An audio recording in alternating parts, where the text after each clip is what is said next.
नमस्कार प्यारे दोस्तों, आप सभी को के समक्ष हमेशा की तरह एक बार फिर से नवीन वीडियो लेकर प्रस्तुत हूँ, जिसका शीर्षक है लोगों के भविष्य का समायोजन करने के लिए बहुत कुछ सहन करना पड़ता है। हम सभी लोग जानते हैं कि आज के इस दौर में लोग उत्तेजित बहुत जल्दी हो जाते हैं और अपनी ही एटीट्यूड की दुनिया में मग्न रहते हैं और इससे बिखराव जीवन में स्वतः देखने को मिलता है।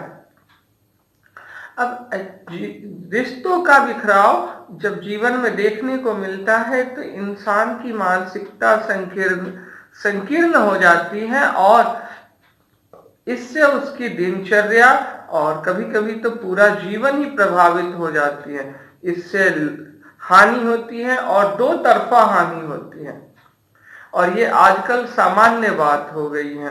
लोग अपने ईगो के कारण या किसी के बहकावे में आकर या जरूरत के हिसाब से इस तरह से अलग होने लगे हैं कि स्वार्थ को भी अपनी जरूरत का नाम लोग देने लगे हैं।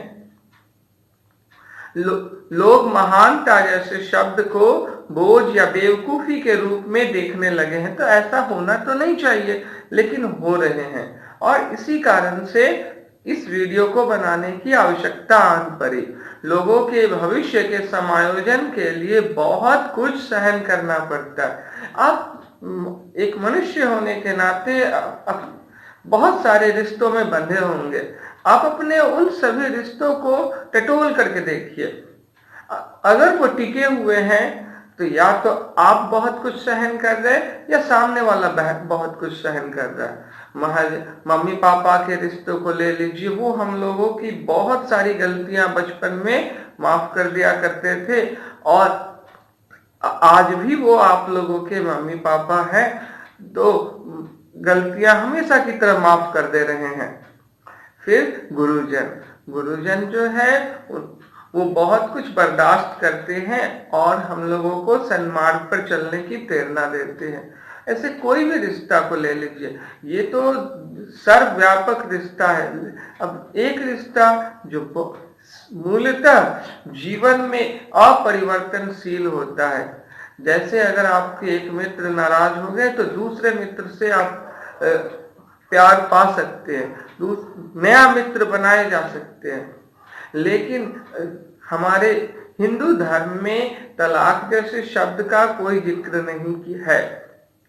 तो इस नाते अगर हम लोग देखें तो विवाह एक ऐसा रिश्ता है जो अपरिवर्तनशील है और इस रिश्ते को लेकर के हम लोग कह सकते हैं कि इसमें एक बार शादी हो गई तो फिर ये एग्रीमेंट तोड़ा नहीं जा सकता है। लाइफ टाइम बॉन्डेशन है इसमें।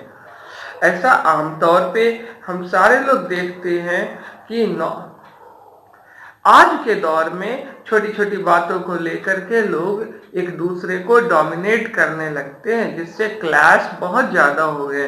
तो उनके लिए भी हम कहना चाहेंगे कि दाम्पत्य जीवन में तभी स्थिरता आएगी जब आप समायोजन करना शुरू कर देंगे।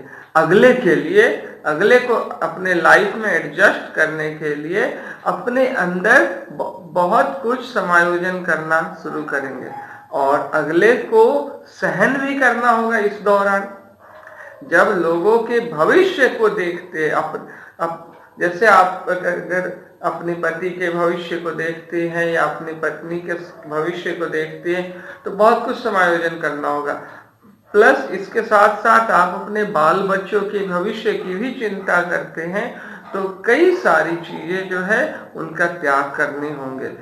लोगों के भविष्य के समायोजन के लिए बहुत कुछ सहन करना पड़ता है, इसमें कोई डाउट नहीं है।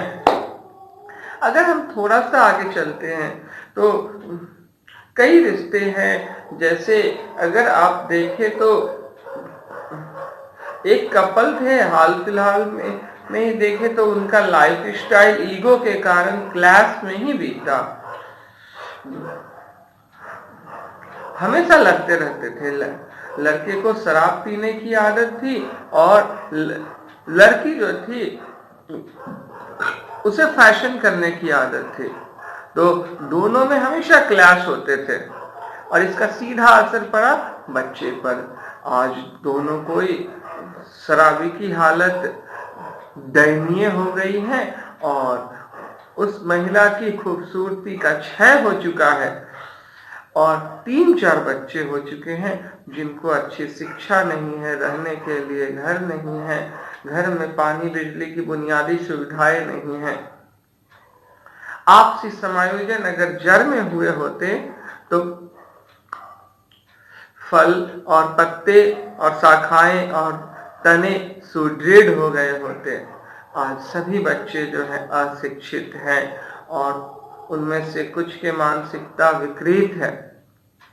तो ऐसे हरिशंकर जी को और रेणु जी को हम कहना चाहेंगे कि वो लोग अपने जीवन में वक्त पर समायोजन कर लिए होते तो ये दिन नहीं देखने होते।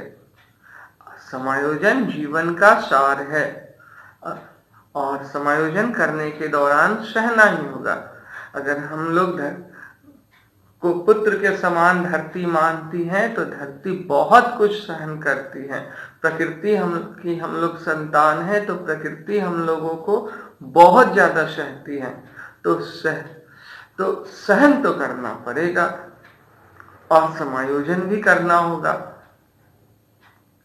दोस्ती में भी देखा जाए तो समायोजन करना होगा, क्योंकि हो सकते हैं कुछ फेयर वेदर फ्रेंड जो है वो अपना उल्लू सीधा करने के लिए अच्छे मित्र को बहका देते हैं और तनाव भी आपस में करवा देते हैं। बाद में तो उन्हें जाना ही होता है तो वो तो चले जाएंगे, लेकिन अगर हम लोग क्लास कर लेंगे तो हम लोग मित्र के बजाय शत्रु का रिश्ता निभाने लगते, जो कि अच्छी बात नहीं। समाज है तो एक दूसरे से हम सभी कोई को काम करते हैं, तो हम सभी कोई को समायोजन करना चाहिए और समायोजन करने के लिए भविष्य का समायोजन अच्छा से हो इसके लिए सहन भी करना चाहिए।